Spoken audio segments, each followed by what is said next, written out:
Bullseye with Jesse Thorn is a production of MaximumFun.org and is distributed by NPR.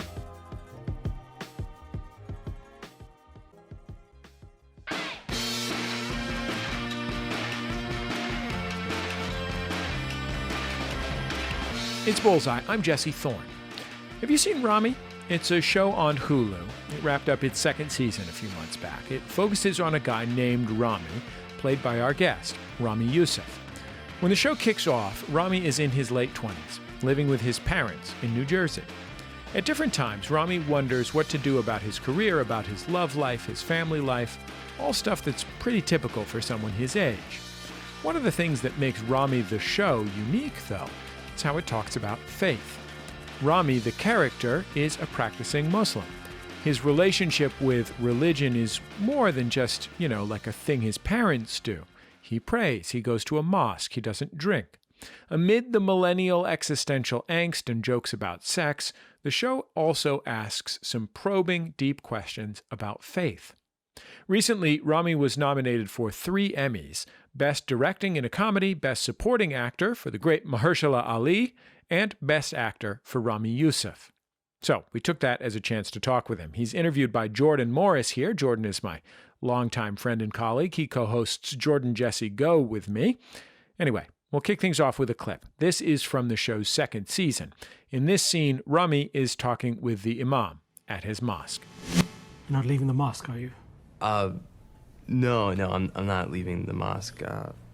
I really didn't want to come at first, but I've been starting to feel like I maybe should talk to somebody. Yes. Your mom says you haven't been going to work. You are feeling sad since your grandfather passed. No, I mean, yeah, I'm upset about that, but I think it's a bigger problem, like a problem that I've had for a while, and maybe I didn't realize it, or maybe it's gotten worse, but it feels like every time I get close to figuring something out about myself, I end up in a relationship, like a sexual relationship. And it's not just sex, it's also porn. Like a lot of... Okay, enough. We don't need too many details. Ramy Youssef, welcome to Bullseye. Hey, thanks for having me. So I want to start by talking about the kind of comedy and pop culture you were into growing up. What was the stuff that you were into, and was there anything in particular that made you think, I want to do this? The I want to do this part was never really on the horizon for me immediately. I was kind of an avid... I was really into cameras. I was kind of like an avid camera junkie. Like I had bought one with the first little bit of like Eid money I'd saved up and birthday money, and that was kind of my thing. And then my uncle exposed me pretty early, probably too early. I think I might have been like 9 or 10, and he there were 2 things that I remember. One really scared me, which is he showed me Pink Floyd's The Wall, the movie. Oh yeah, which I don't. Yeah, that's too young. Like not supposed to happen. Yeah, you got to be in a college dorm room when that happens. You need some sort of psychedelic assistance to get through that. Let alone being, I think I was 9, and then pretty much in that same pocket of time, we started listening to a lot of Carlin, and I. That was immediate love for me, was listening to Carlin records, because he obviously just had such a strong point of view, but he also, in a weird way, sounded like a lot of people in my family. Like my family was full of people who are very convicted in what they're saying, and they kind of go on these rants, and they're really funny, and everyone's really funny. And so that was kind of, I remember those being like 2 really early things that I knew I enjoyed, but the idea of doing it was not, it just didn't even seem possible. The show is really funny. It has a lot of kind of great joke writing in it, but it also really is not afraid to go to some very serious and dark places. And something that I like about the show is that sometimes when it is at its darkest, the tension will be cut with a joke. I'm thinking of a specific moment from the second season where a character goes to the hospital and kind of everybody, is kind of worried about the character and kind of wondering what's going to happen. And then one of your friends starts making fun of you for crying during Toy Story. I just want to prepare you guys, mainly Ramy, for what you're about to see in there. The man is essentially brain dead. He's on life support, a complete vegetable. He's got lacerations all over his body, and he's lost control of all of his motor functions. This isn't an easy image to take in. Look, Sheikh, I know you're spiritually strong, and you got broad shoulders. Look at this guy. He's not ready. We went to the movies. We saw Toy Story 4. He cried. It's not even the sad one. Dude, it's really sad. I'm sure there were emotional moments, Doctor. Maybe go inside, please. You cried at the previews. I'm really wondering about crafting those moments. Like, how do you decide what moment needs some humor and when to kind of pull back and just be serious? Yeah. The Toy Story moment is definitely a moment I love. And it's cool that you pointed it out, because it's actually, that moment was born on set. And I think I really remember how that moment came to be, because we're standing in a hospital, someone's been hurt, and we run the scene twice, and our show finds these pockets where we're really sitting in grounded stuff, but obviously the overall arc, and there's so many things that are clearly kind of funny about where we're at overall, but we'll find ourselves for a scene or two where, yeah, we're sitting in some grounded emotional stuff. But there was something about being in the hospital, we're walking around, and it really hit my head where I was like, whoa, this cannot feel like a procedural. This can't feel like ER, it's, I get it. We're here. The situation why we're here is super funny. The reason that brought us into the hospital is super funny, but this hospital scene in and of itself, we can't forget that we're a comedy. And I think that a lot of it comes from reflections on the dramedy genre as it is to me, because I think I've, like anyone else, we've all kind of been in a little bit of an era of it. We're watching it. And I think something that I've always wanted to protect with this show is to make sure that we're never forgetting to go for the joke, and to be okay with going for even a joke that might feel like a bigger joke. Because I don't mind that, because as long as it's coming from the right place and as long as the situation is honest, I like that. And I never want to forget that. And so that is a good example of a moment where I don't want to be taking myself too seriously. I don't want to get kind of lost in the soup of the palette of what we're building, because it is real to me. The emotion, the journey, we're really trying to, on this show, strip back performance and look at ego. And I'm not talking about like acting performance. I'm talking about the performances that humans do as we kind of figure out who to be and how to be. And so that can get heady, and I'm just not smart enough to stay in the heady space. So I need to make sure that we are finding the joke. Typically when a stand-up comic gets a show and their name is on it, the character they're playing is also a stand-up, or they're an actor or something kind of showbiz adjacent, but yours isn't. Did you ever consider making the character you play on Ramy part of showbiz, or was that something you wanted to stay away from? Well, the goal was to bring some humanity to a type of character that we've not seen before, to bring a relatability as we look at this Arab Muslim man, this Arab Muslim family. And I think there's probably nothing less relatable than watching someone struggle at an open mic.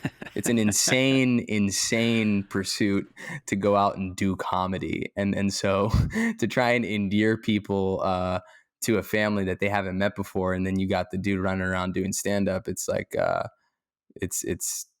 that's fanatic behavior, So I did not want to reinforce any sort of stereotypes with that. But I'm just, well, do we really need more? Like it at a certain point, it starts to feel boring to me, and I always want to make sure anything that I'm doing is actually making a contribution, So I kind of felt like those boxes are more than checked. And also, I released my stand-up special after my show came out, which is kind of that speaks to streaming, and it speaks to kind of how the business has shifted. You used to kind of need to make a national debut in like a bigger way with a stand-up hour before having a series. So it felt a little weird because it's like no one even really knows me as a comic anyway, which I like that. You know, that was, I was very purposeful about like not putting out any stand-up on. I didn't play the online game or anything like that. But there was a lot of reasons where I felt like it would hurt the character to go down that path. We've got more Ramy Youssef still on tap. One question he struggled with early on in making the show: would he be comfortable praying in front of a camera? More on that after the break. It's Bullseye from MaximumFun.org and NPR. Black voters play a crucial role for any Democrat who seeks to win the White House, but some big divides amongst that bloc and some serious ambivalence could determine who is elected president this November. Listen now on the Code Switch podcast from NPR. 1, 2, 1, 2, 3, 4. Hi, everybody. My name is Justin McElroy. I'm Sydney McElroy. We're both doctors, and Nope, just me. okay, well, Sydney's a doctor, and I'm a medical enthusiast, and we create Sawbones, a marital tour of misguided medicine. Every week I dig through the annals of medical history to bring you the wildest, grossest, sometimes dumbest tales of ways we've tried to treat people throughout history. Now, lately, we do a lot of modern fake medicine because everything's a disaster, but it's slightly less of a disaster every Friday right here on MaximumFun.org as we bring you Sawbones, a marital tour of misguided medicine. And remember, don't drill a hole in your head. Welcome back to Bullseye. I'm Jesse Thorn. Our guest is Ramy Youssef. He's the creator and star of the TV show Ramy, which you can watch on Hulu. Ramy is also nominated for Outstanding Actor in a Comedy Series at this year's Emmys. He's being interviewed by my good friend and co-host, Jordan Morris. Let's get back to their conversation. I definitely want to take some time to talk about what I think is one of the funnier performances on the show. It's from a comic named Steve Way. Tell me more about him and how he got involved in the show. Yeah, so Steve and I first met Steve in third grade.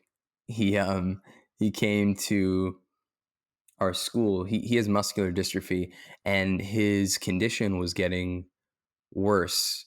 It's degenerative, and he had to come to our school for a few months while they built a ramp at the school that was closer to his house. And so that's when I met him, in that gap of time, and we became friends. And it was so cool. It was like, oh man, there's a kid in a wheelchair. He kind of had that energy. I don't know what other towns are like. Our school, it was kind of cool. If you had a wheelchair, if you had a cast, if you had glasses, braces, it was kind of that age where for whatever reason, it's like kind of dope. You know, no one's like turned on each other yet. You know, you get later towards high school, and then then the ragging starts. But at that time, I was like, oh, sick. You know, he's rolling through.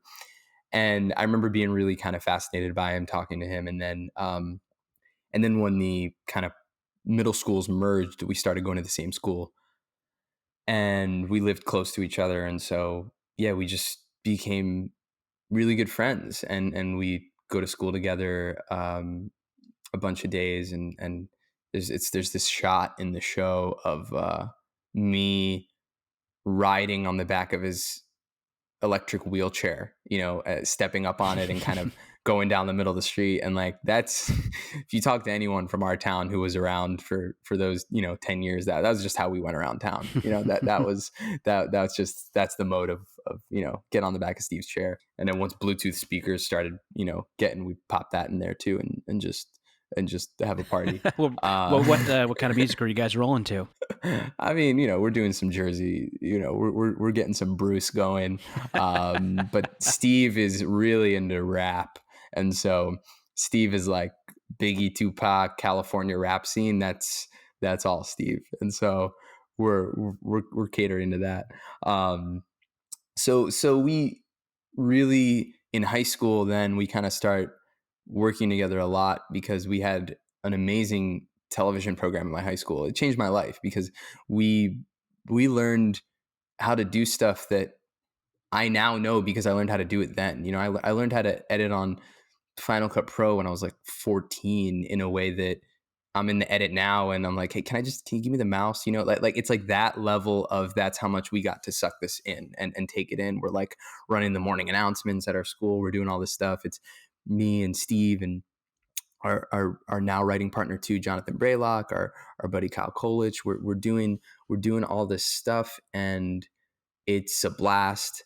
And then and then I kind of find myself at this point with my show, 7-8 years later. And it's funny because we're making this show and so much of the premise that we went down was, I don't want this to be framed off of whiteness. You know, I want everyone in the show to be an insider and an outsider within the same culture. Because so much of the original pushback when I started talking about this show was kind of like, well, can he be a neighbor to a white family, or can maybe there's two best friends, one's white, one's Arab, you know, it was like that kind of stuff. And we kind of felt like, no, like we want the tension to kind of be within the community. That's what's interesting. We want to be enveloped in this whole thing. But then there was this really funny convo where we're like, yeah, but you know, there's always like the ethnic best friend, and then well, there's got to be a white best friend. You know, the white best friend being the kind of minority. And then, you know, I framed it like that, and I was like, and the real cool, you know, best minority friend is going to be Steve. You know, that's the move. That's our white guy, you know? And it's amazing. It kind of was this thing where I pitched it to the network. They thought the premise was cool, but they were also like, who's going to play Steve? You know? And I know just the guy. I'm like, no, it's the actual Steve, you know? And they don't know him. And of course they don't know him, because when you look at the places we started doing comedy, you can't get in there if you're able-bodied. You know, it's these little crevices in New York, these tiny little places, and I don't blame that. Look, it's New York architecture. You know, I mean, there are so many things that we're constantly doing to make the world more accessible. New York it's architecturally, it's a challenge. There's not even alleyways for the trash. You know, I always think about that. I'm like, I remember I went to Chicago and I was like, oh my God, there's no trash on 1/3 of the sidewalk. And I'm like, well, yeah, there are alleyways, you know? So this is what we're up against. So no one knows him because he's not at the comedy clubs. Steve is mainly doing stand-up at some random spots in Jersey, and then at our annual charity show, the one that we really kind of got started. It became an excuse for him to run a long stand-up set. So I'm at this spot of getting to put together the show, and yeah, it was so exciting to bring him in. And we did one read on camera, and everyone's just like, what? Whoa. You know, I think everyone knew right away, they're just, this dude's magic. And it was interesting actually, because we had him scripted for starting episode 2 or 3. Yeah, we had him scripted starting episode 2 actually. And the network was like, oh, we got to get him in the pilot. And we're like, yeah, we're going to put him in the pilot. You know, we were doing reshoots on the pilot. We're like, yes, we're going to get him in. It was that quick. It was just this immediate kind of gravitation. And yeah, it's Steve's always just been, we've just always really gotten each other. And it's just, we've always just had so much fun together. And it's kind of surreal to be able to do it at this level. And I think that's a good segue to talk about the fact that you've directed quite a few episodes of your show. And I want to ask what it's like directing, and more specifically, what it's like directing Academy Award winner Mahershala Ali. I mean, I think what's been really cool, and I started feeling this as I was getting my legs under me during season 1. The directing to me is an extension of the writing, and I'm very protective over the writing, and I'm very particular about things that mean something to me. Like I remember getting really hung up on, there would be references to how we're talking about God, and there's just small things where I know, oh, actually this person would gender God and say he, this character would not gender God and just say God. And I would get obsessed over something small like that as we're putting together outlines as a writer's room. And I got to a certain point where I was like, I need to write every single outline, because I'm just going to have a panic attack. If like I'm going to go nuts if this stuff, And because it was my first time too, I kind of felt like it had to be perfect from the outline. And then you kind of do it more and everyone's like, you figure it out on set. And I was like, well, that's not me. Like, I'm not, I want to know what's going on, before we get there. And I got really particular about these details in a way that I didn't know I would be. Because in my life, I can be kind of a slob. I can just kind of, whatever. It's like I'm not gonna clean my place unless someone's coming over. It's. Then you get into making something creative, and all of a sudden, I'm like, oh my gosh, I'm kind of obsessive actually about how these things go. And so it translated on set. And so I was on set, and I realized, oh wow, I'm really clear about what I need things to look like in a way that I didn't know I would be, and then all this stuff that we had made, we'd worked on all these things, what was kind of encroaching on maybe 10 years ago, where I was really kind of doing the filmmaking stuff more seriously. And I realized, oh man, I know how to do this. I know what shot we need. I know all that. And so I started feeling really confident about it. And I got the opportunity to direct one of them in the first season, which was one that I wasn't in. And then we entered the second season, and I actually wrote, I mean, it's twofold, but I love the ensemble on this show so much. I love their storylines as much as I love my storyline, if not more sometimes, because I'm just obsessed with these actors. And so I'm going into the writing and I'm like, oh man, I want to write a bunch of standalones that I'm not even in, because those are the ones I want to direct. I don't want to direct myself as much. I want to direct the ones I'm not in. So I kind of go into it with that. And then we get Mahershala in our lap. And then we realize we have Mahershala for 3 weeks and he's going to be in 6 episodes. So this is like kind of a daunting cross-boarding situation, because we need to really knock out a lot of scenes. And then it became clear, oh, actually, I'm going to direct the ones that he's in, and most of the ones he's in, I'm in, because I don't want to put, a director in this situation where I'm like, hey, so this week show up Tuesday at 6 a.m. and then Thursday at 10 p.m. And, it's not fair to make someone else go crazy. I'll do it. So I got this opportunity in my hands to work with him and to direct him. And it couldn't have been more amazing. I mean, the questions that he asked were all the right ones. And it was also really cool to answer those, but then also to kind of feel like there were moments where he'd be uncertain about something, and I kind of had to kind of guess, okay, is he uncertain because it's poorly written, which sometimes would be the case, or is he uncertain because he's doing something that's a little bit different? And he admittedly was like, I've never been on a show like this. I've never been on a show where we're shooting in this way where, because sometimes we read out a scene and I'd be like, all right, forget all that. Let's try this. And he was kind of like, really? And I'm like, yeah, dude, I don't care about the script. I mean, this isn't like, that's not like, I'm obsessive about the script, but then also when we're on set, if it's not working, I'm not going to, like we need to make this work. That's our main duty. And so we're kind of working in this way that I think was, he'd also just come off True Detective, and over there his script is biblical. And then we're in this situation where I'm like, dude, this writer sucks, and that's me, and I'm saying that out loud. Like I'm like, trashing myself. And so it was so fun. It was actually just this really cool experience of watching him, especially by the third day, he's transformative, right? So first 2 days he's like, oh, huh. And then by day 3, he's giving me an idea that's in the voice of what the show is. And I'm like, oh my God, this guy's unreal. Like he just learned our language and taught me a word. I'd love to hear more about the character he plays on the show if people haven't seen it yet. And I was curious if there was any real life inspiration for him.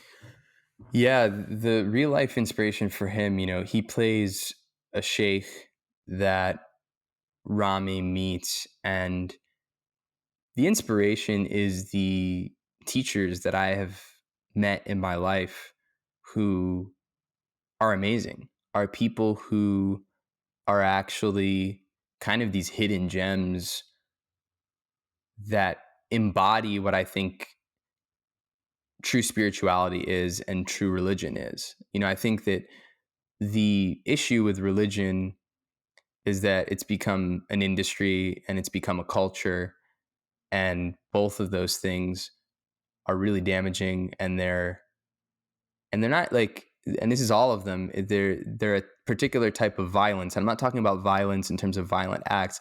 I'm saying they're used violently against people in emotional ways. There is this judgment that is leverage that turns into this crazy ego power that basically all religions have established some version of in some form of, and it kind of becomes this supremacy. And so because of that, you watch anything with a religious figure and they're always crooked. And I get it, because so many of them can be. And it's such a vulnerable space, because you're basically, a religious figure is someone who's guiding people in dealing with the unseen.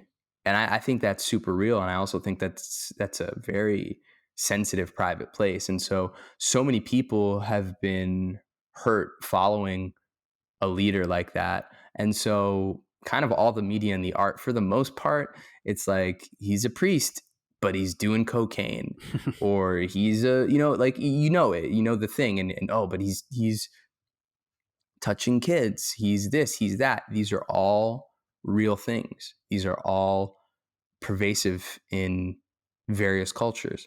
So there's no denying any of those things. But I have met teachers who, you sit in the room with them and you're like, oh, this is the thing that everyone's trying to get.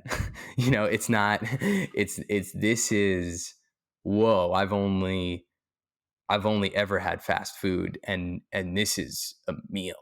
This is the real. It's almost like so many other experiences I'd had. I was, someone told me it was water, but it was actually soda. And then it's like, oh, whoa, no, this is water. This is like, and it's such a difference. It's like your whole body feels it. And so I know these people are real. And then it's, can we craft that on screen? Can we make that? Can we show someone who doesn't feel cheesy, still feels like a real person? Because I'm not trying to create like a mystical character either, right? And especially, it's like, you have Mahershala Ali playing it. I'm not trying to dig into the magical Negro trope, obviously. Like, that's like, this can't be a joke. But how do we craft a character who feels sincere, who feels like this thing that this character of Ramy is really actually striving towards? And that was what I really told Mahershala when I pitched him on playing this character. I was like, this is what I'm trying to do. And he reached out about the show just to say, hey, this show is cool, because he's a practicing Muslim, and he appreciated our approach to faith, that it wasn't an erasure, and that it was, about this synthesis.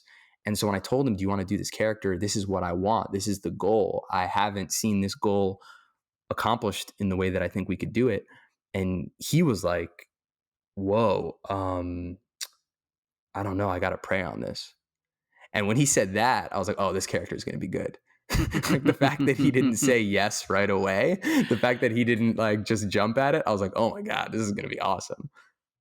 Your character in the show is on a very specific faith journey. And it got me wondering about you. Where are you at with your faith, having done 2 seasons of this show where you're exploring these issues? Yeah, it was a really difficult thing on a level, continues to be a difficult thing, making this show where I am touching on so many things that are real to me in real life. And I had this big kind of battle of filming myself pray, because prayer has always been such a personal thing for me. And it kind of just feels weird to shoot it, and then, you get paid. You're not getting paid. Like, it's like, it's not like you're making like this crazy amount of money or something like that. But it's like, oh wow, I've monetized this thing that's really dear to me and really important to me. And so I had this big debate, like, is this really what I should be doing? Because this isn't a joke. And I netted out, obviously, at doing it. And a big part of that was, again, the imagery of this ritual, the imagery of my language and my faith and my culture has been just put through the disposal, the ringer, that like it just looks so bad. It's so ugly out there that, I'm gonna do it. Like I am going to do this thing that has really just been mine and for me, and I'm going to put it out there, and I'm going to show someone do it and then go get fired from their job when their startup goes under. I'm going to show someone pray to process a bad date, and I'm going to show somebody doing that because I want those images out there, and it means more than, me feeling a little uncomfortable about that. And so what comes with that kind of trade-off, though, in real life and with my spiritual practice is I'm trying to figure out, okay, like I still need this to feel private, and I still need this to feel like it's mine, this kind of private connection and this personal thing. And so in a way, especially because of, like we talked about, those left turns that the Ramy character really takes, so much of my life now is like, well, I really want to be way more grounded and connected to my faith than this character is, and it is a motivator for me to continue to dig deeper, and a reminder for me to continue to dig deeper. And I think too, so many of the conversations that I've been able to have with the various people who watch this show and are Muslim, they've made me even more connected to my faith, because the diversity of conversation and opinion and debate and love and critique and all of these things, it's like I almost feel more solid about what I believe than I ever could have. Well, Ramy, thanks so much for hanging out with us on Bullseye. Thanks. This was really, really great questions. Really, really awesome. Really good to talk to you. Ramy Youssef. You can watch seasons 1 and 2 of Ramy right now on Hulu. As we said before, Ramy is up for an Emmy for his role on the show. The winners will be announced next month. Jordan Morris is a podcaster, my co-host on the comedy podcast Jordan Jesse Go. He's also one of the writers on the upcoming series Earth to Ned. It's a space alien Muppet talk show. It's appropriate for Jordan, who created the scripted comedy podcast Bubble. That's the end of another episode of Bullseye. Bullseye is produced out of the homes of me and the staff of Maximum Fun in and around greater Los Angeles, California, where today it was 90 degrees and a little rainy, which I guess means that we live in Florida now. I don't know. The show is produced by Speaking Into Microphones. Our producer is Kevin Ferguson. Jesus Ambrosio and Jordan Cowling are our associate producers. We get help from Casey O'Brien. Our interstitial music is by Dan Wally, also known as DJW. Our theme song is by the Go Team. Thanks to them and their label Memphis Industries for letting us use it. You can keep up with the show on Facebook, Twitter, and YouTube. Just search for Bullseye with Jesse Thorn. And I think that's about it. Just remember, all great radio hosts have a signature sign-off. Bullseye with Jesse Thorn is a production of MaximumFun.org and is distributed by NPR.